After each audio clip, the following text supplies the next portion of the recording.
Good morning बच्चों। आज हम स्टार्ट करेंगे चैप्टर नंबर 6 जिसका नाम है बच्चों इनकोडिंग स्कीम्स।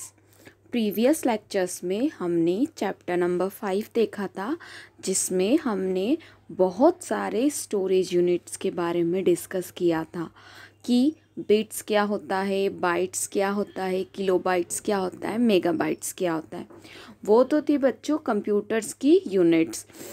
क्लियर बच्चों। हम 11th क्लास में हम चैप्टर वाइज चैप्टर्स ये देख रहे हैं बच्चों कि कंप्यूटर्स में क्या क्या चीज़ें होती हैं। पहले इनपुट देखा, आउटपुट देखा, है ना। उसके बाद स्टोरेज देखा, फिर प्रोसेसिंग्स देखी कि कंप्यूटर में कैसे प्रोसेस होता है, फिर स्टोरेज यूनिट्स को देखा हमने, है ना। हम बहुत सारी चीज़ों को step by step one by one देख रहे हैं। अब आज हम देखेंगे इनकोडिंग स्कीम्स। क्लियर बच्चों। अब इसे स्टार्ट करने से पहले हम थोड़ा ये डिस्कस कर ले बच्चों कि आप पहले से जानते हैं कि कंप्यूटर कोई भी चीज़ को अगर स्टोर करता है तो वो दो फॉर्मेट में करता है, 0 या फिर 1, है ना। जैसे हमने प्रीवियसली देखा कि बिट्स में होता है ना बच्चों। तो बिट्स मतलब 0 या 1, कोई भी यस है, नो है, कोई सॉन्ग है, कोई मूवी है, जो भी है। कंप्यूटर जो भी डेटा आप चाहते हो कंप्यूटर में स्टोर करना, वो सारे डेटा को कंप्यूटर स्टोर करता है, लेकिन वो डिजिटल फॉर्म में स्टोर करता है बच्चों, 0 1 0 1 के फॉर्म में। लेकिन हम जिस फॉर्म में उसे स्टोर करने को बोलते हैं वो अपने अंडरस्टैंडिंग के लिए उसे 0 1 0 1 में स्टोर करता है बच्चों, है ना। बाकी हम में जो फॉर्मेट चाहिए वो हमें उसी फॉर्मेट में रिटर्न करके देता है। क्लियर बच्चों। तो ये था आपका प्रीवियस लेक्चर्स का थोड़ा सा डिस्क्रिप्शंस जो कि हमने देख लिया, है ना बच्चों। अब हम आगे देखते हैं इनकोडिंग स्कीम्स। क्लियर बच्चों। अब सबसे पहले इनकोडिंग स्कीम में हम इसके आगे चलने से पहले इसकी एक शॉर्टली डेफिनेशन देख लेते हैं बच्चों कि इनकोडिंग स्कीम होती क्या है। आपके बुक में जो है वो इंटरनल स्टोरेज से स्टार्टिंग की हुई है, लेकिन पहले हमें पता तो चले कि इनकोडिंग स्कीम होती क्या है, किसके लिए यूज़ होती है, क्या काम पड़ता है, क्यों यूज़ करते हैं हम इसको। क्लियर बच्चों। तो अब हम देखते हैं इनकोडिंग स्कीम। तो पहले हम इसकी डेफिनेशन जो देखते हैं वो शॉर्ट में देखते हैं फॉर इंग्लिश मीडियम स्टूडेंट्स के लिए, है ना बच्चों। देखते हैं। An encoding scheme are simply encoding is a way to represent a character in binary। आगे देखिए बच्चों। An encoding must follow a specific character set। Clear बच्चों। For example, UTF and encoding follows the UTF character set. It is used 8-bit binary number to represent a character। इसी definitions को बच्चों हम हिंदी में देखते हैं पहले for Hindi medium students. An encoding योजना या बस एनकोडिंग द्विआधारी में एक कैरेक्टर का प्रतिनिधित्व करने का एक तरीका है। एनकोडिंग को एक विशिष्ट वर्ण सेट का पालन करना चाहिए। उदाहरण के लिए UTF-8 encoding UTF word set नियमानुसार यह एक कैरेक्टर का प्रतिनिधित्व करने के लिए 8-बिट बाइनरी नंबर का उपयोग करता है। ये डेफिनेशन शॉर्ट में है बच्चों। अब हम इसे समझ लेते हैं कि इनकोडिंग होती क्या है। तो लिखा है encoding scheme are simply encoding in the way to represent a character in binary. Encoding scheme एक ऐसी योजना है, एक ऐसी स्कीम है, या बोल सकते हैं कि एक ऐसा रूल है बच्चों जो क्या करता है, किसी भी कैरेक्टर को रिप्रेजेंट करता है बाइनरी नंबर्स के लिए, है ना। बाइनरी नंबर मतलब 0 या 1। जैसे आपने हाय लिखा, हेलो लिखा, हाउ आर यू लिखा, है ना। रिसेंटली दिवाली है तो हैप्पी दिवाली। क्लियर बच्चों। तो इन सारी चीज़ों के लिए क्या होता है कि जो भी आप मैसेज या जो भी मूवीज़ या जो भी कैरेक्टर्स आप कंप्यूटर में डिस्प्ले करना चाहते हैं बच्चों, तो वो बाइनरी के लिए उसको उस सेट को रिप्रेजेंट करने के लिए उसे क्या किस फॉर्म में कन्वर्ट कर देता है, बाइनरी फॉर्म में। उसे हम बोलते हैं इनकोडिंग स्कीम, है ना। क्लियर बच्चों। इनकोडिंग स्कीम और simply encoding in a way to represent a character in binary. किसी भी कैरेक्टर को बाइनरी में रिप्रेजेंट करने के लिए हम इनकोडिंग स्कीम का यूज़ करते हैं। क्लियर बच्चों। चलिए अब आगे देखते हैं इसका second steps. An encoding must follow a specific character set. हर इनकोडिंग का अपना एक अलग कैरेक्टर सेट होता है। इट मीन्स क्लियर हुआ बच्चों? जैसे मैंने लिखा ए, तो ए का 010101 का फॉर्मेट होता है, या मैंने लिखा बी तो बी का 0101 का फॉर्मेट अलग होगा, है ना। जितने भी अल्फ़ाबेट से, जितने भी नंबर से, उन सब के अपने स्पेसिफिक सिम्बॉल्स के 0101 के फॉर्मेट ऑलरेडी कंप्यूटर में सेव है। जैसे जैसे आप आगे देखते जाएंगे आपको ये चीज़ें क्लियर होती जाएगी। अगर आप चाहें तो इस वीडियो के साथ आप बुक का भी यूज़ कर सकते हैं। जैसे ही आप बुक खोल के बैठेंगे तो आप बुक में देखेंगे बच्चों, इसमें बहुत सारे टेबल्स बनी हैं, कुछ नेम्स भी दे रखे जैसे नितिन वगैरह। उन नाम को उसने क्या करा है, 0101 में कन्वर्ट करके बताया है। अभी हम आगे के लेक्चर्स में देखेंगे बच्चों कि किसी भी नाम को, किसी भी एक वर्ड को, या फिर कोई नंबर जैसे 2 3 4 5 लिखा है, उसे कंप्यूटर किस लैंग्वेज में समझता है। तो ये सारी चीज़ें हम इनकोडिंग स्कीम मतलब इस चैप्टर्स के अंदर बच्चों देखेंगे। इसका मीन्स भी होता है कि हर कैरेक्टर का उसका एक अपना स्पेसिफिक बाइनरी नंबर या बाइनरी डिजिट होती है जो कंप्यूटर खुद समझता है। जैसे फॉर एग्जांपल बच्चों, मैंने कीबोर्ड से कुछ दिया, मैंने कीबोर्ड से लिखा ए, तो कंप्यूटर क्या करता है, ए को पहले अपनी लैंग्वेज में समझता है कि मैं उससे क्या देना चाहती हूँ। उसके बाद वो मॉनिटर स्क्रीन पे मुझे ए तो डिस्प्ले कर देगा, फिर वो अपनी लैंग्वेज में समझने के बाद वापस से रिटर्न क्या करता है बच्चों, मुझे मेरी ही लैंग्वेज में देता है। इन सारी प्रोसेस में बहुत कम टाइम लगता है बच्चों, 10⁻⁹ सेकेंड्स। इतने सेकेंड्स में क्या होता है कि बच्चा कंप्यूटर क्या करता है, उस चीज़ को खुद समझ के हमें अपनी ही लैंग्वेज में क्या करके देता है, चीज़ें रिटर्न करके दे देता है। उसे हम बोलते हैं इनकोडिंग स्कीम। मतलब उसको कन्वर्ट करने के बाद हमें वापस से रिजल्ट प्रोवाइड करना। क्लियर बच्चों? ये सारी चीज़ें कंप्यूटर बहुत कम टाइमिंग में करता है, बट हमें वो क्या करके देता है, रिजल्ट प्रोवाइड करके देता है। और हमें लगता है कि कंप्यूटर जो है हमारी भाषा समझता है।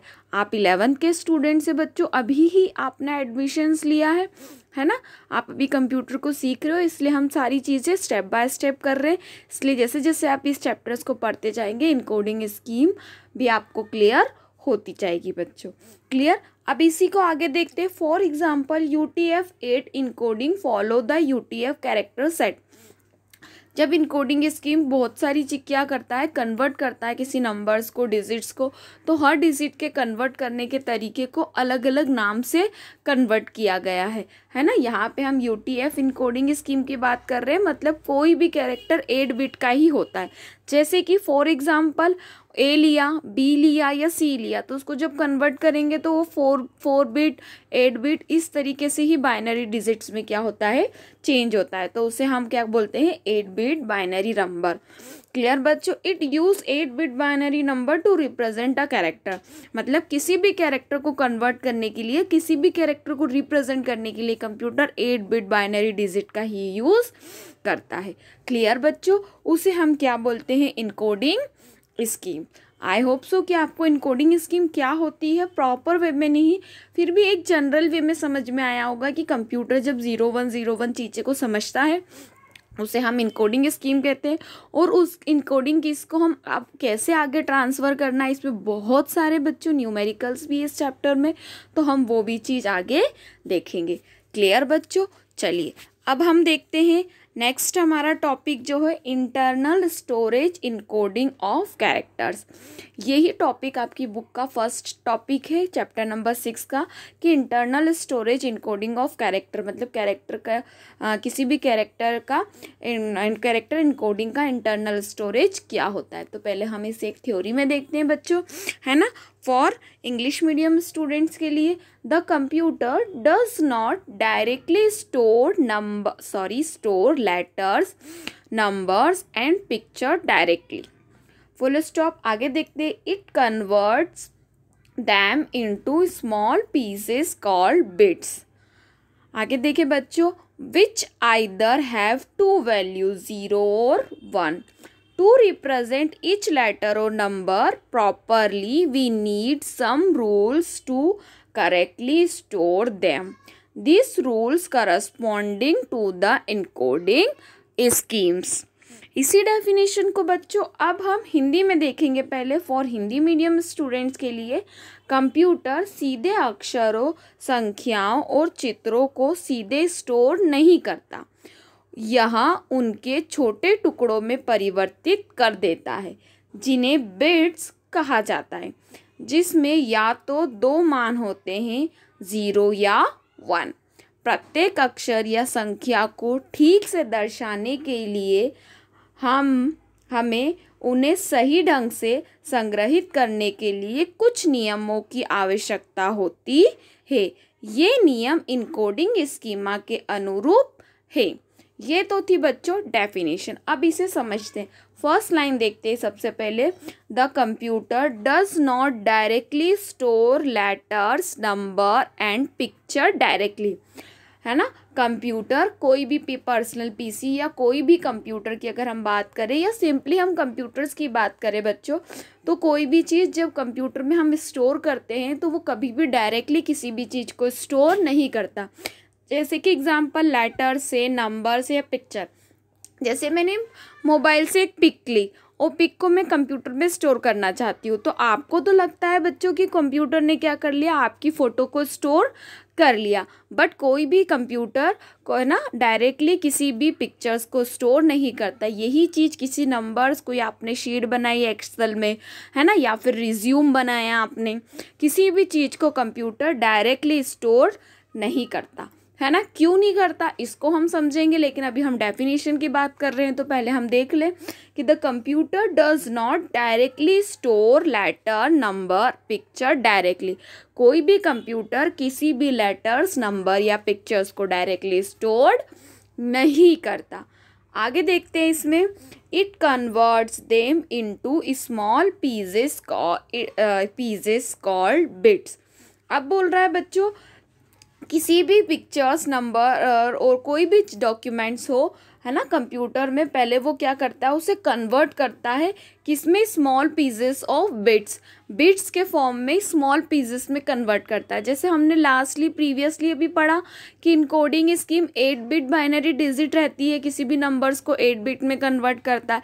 तो वो पहले 8 बिट में कन्वर्ट करने के बाद उसे 4 बिट्स मतलब स्मॉल स्मॉल पार्ट्स में क्या कर देता है स्टूडेंट्स, कन्वर्ट कर देता है। जैसे कोई 16 बिट का है तो वो 8 बिट में कन्वर्ट कर देगा। इस तरीके से पहले क्या करता है, वो कन्वर्ट करता है।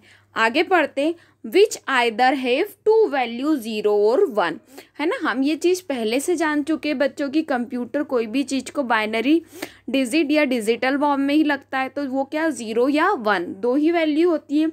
टू रिप्रेजेंट ईच लेटर और number properly we need some rules to correctly store them।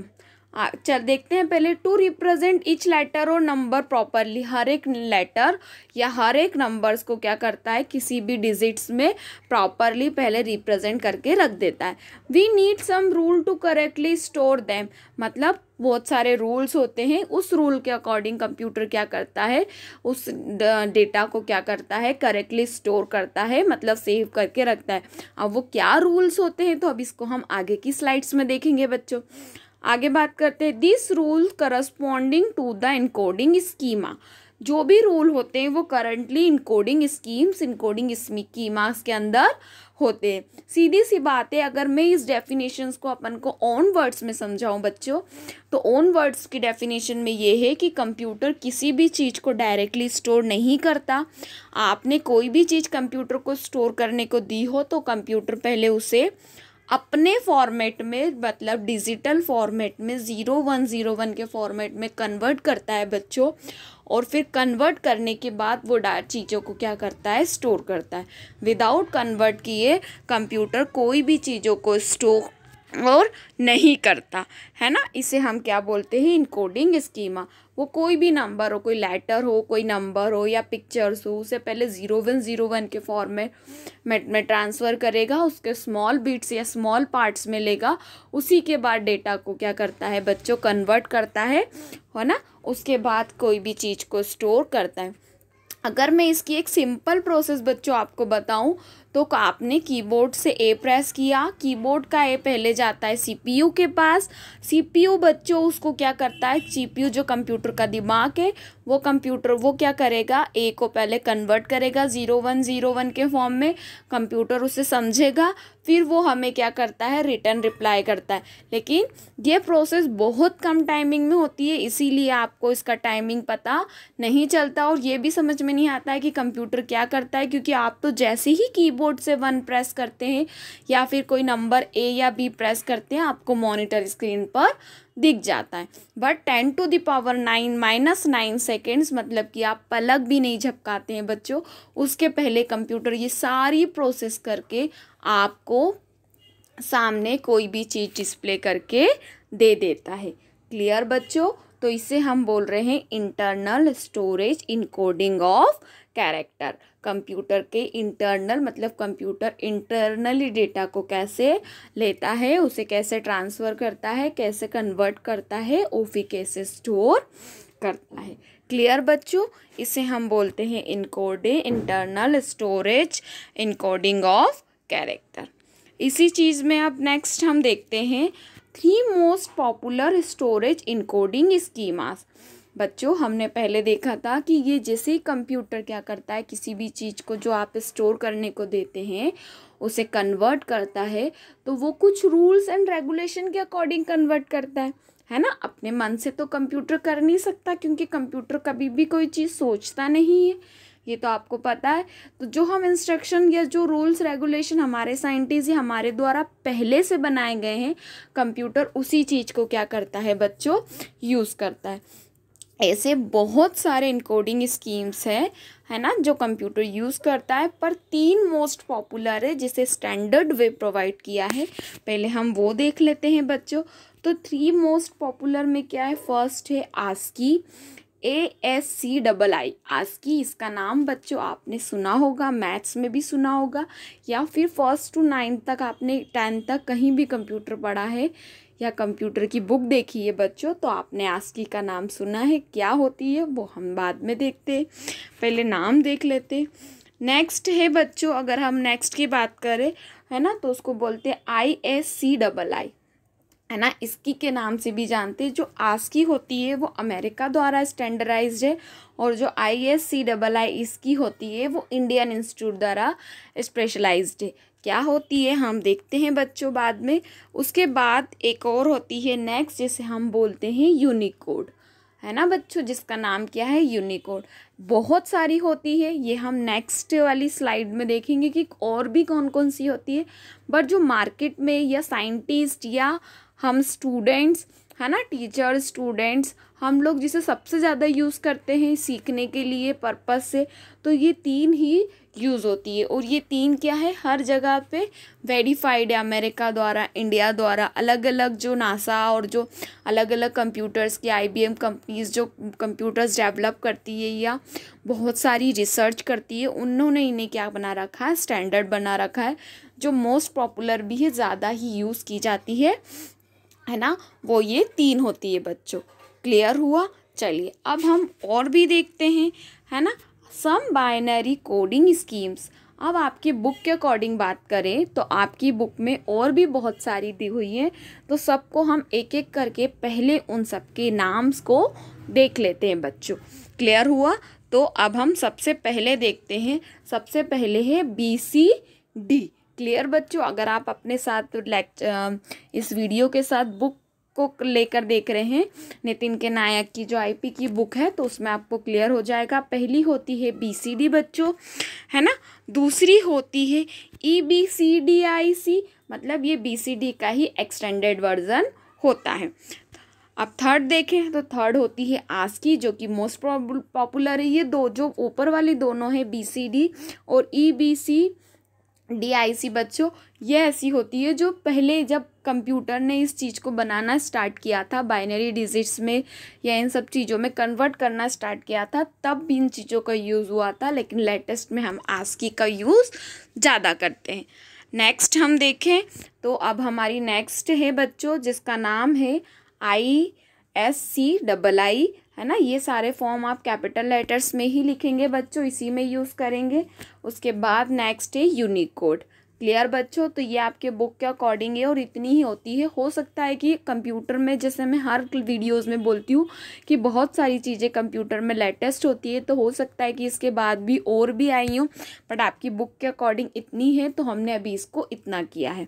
Clear, इसकी और भी ज़्यादा चीज़ें मोस्ट पॉपुलर जो 3 है जो मैं प्रीवियस स्लाइड्स में आपको बच्चों बता चुकी थी। अब आप बोलेंगे कि मैम ने तो सिर्फ के नाम बता दिए, इनके फुल फॉर्म्स भी नहीं बताए, है ना, ये क्या होती है ये भी नहीं बताए।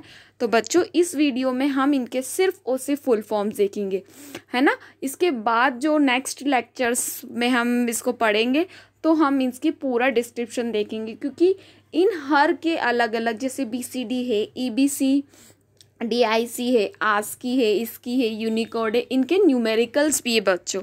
अगर मैं एक साथ पढ़ा दूंगी तो आपको क्लियर नहीं होगा, है ना। तो पहले हम इसकी थ्योरी देखते हैं, फिर हम 1 बाय 1 एक एक को देखेंगे और उसके न्यूमेरिकल्स भी बच्चों देखेंगे। क्लियर, तो अभी हम पहले देख लेते हैं क्या, बाइनरी कोड स्कीम्स के एक एक करके फुल फॉर्म्स की बात कर लेते हैं। तो पहला देखते हैं BCD, है ना। अब what is the meaning of BCD? BCD का फुल नेम क्या है? तो बाइनरी कोडेड डेसिमल, है ना। एक ऐसा कोड, ऐसा बाइनरी कोड जो क्या करता है, किसी भी वर्ड्स या किसी भी नंबर्स को डेसिमल कुछ नंबर्स में क्या करता है, कन्वर्ट करता है। क्लियर बच्चों, यहाँ मैं इतना बता दूँ कि ये जो भी चीज़ों को कन्वर्ट करता है तो उसमें सिर्फ 0 से लेकर 9 तक के नंबर्स को ही कन्वर्ट करता था। इस ये सबसे स्टार्टिंग थी, मैं एक एक करके प्रोसेस बता रही हूँ। तो ये जो थी बच्चों, ये सबसे स्टार्टिंग थी, है ना, जब हमने सिर्फ 0 से लेकर 9 तक की डिजिट्स के नंबर्स को ही चेंज करना सीखा था, है ना। किसने सिखाया था हमें? ये BCD ने, जिसका फुल नेम होता है बच्चों बाइनरी कोड डेसिमल। अब हम इसकी नेक्स्ट देखते हैं, EBCDIC। EBCDIC इसका फुल फॉर्म देखें बच्चों, तो इसका फुल नेम है extended binary coded decimal interchange code, है ना। E for extended, B for बच्चों binary, C for coded, D for decimal, I for interchange और C फॉर कोड। BCD जो थी बच्चों पहली, जो हमने इसके पहले बात करी थी, तो BCD में 0 से 9 तक की डिजिट चेंज होती थी बच्चों। लेकिन EBCDIC की बात करें तो इसमें 0 से लेकर 9 तक के साथ हमने अल्फ़ाबेट्स को भी चेंज करना सीख लिया था।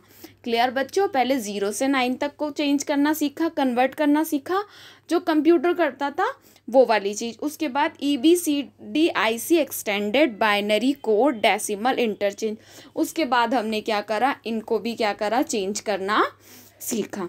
क्लियर बच्चों, मतलब 0 से 9 और 8 से Z तक। अब हम नेक्स्ट देखें तो नेक्स्ट हमारा है ASCII, है ना। इसका फुल फॉर्म देखें बच्चों, ASCII का American standard code for information interchange.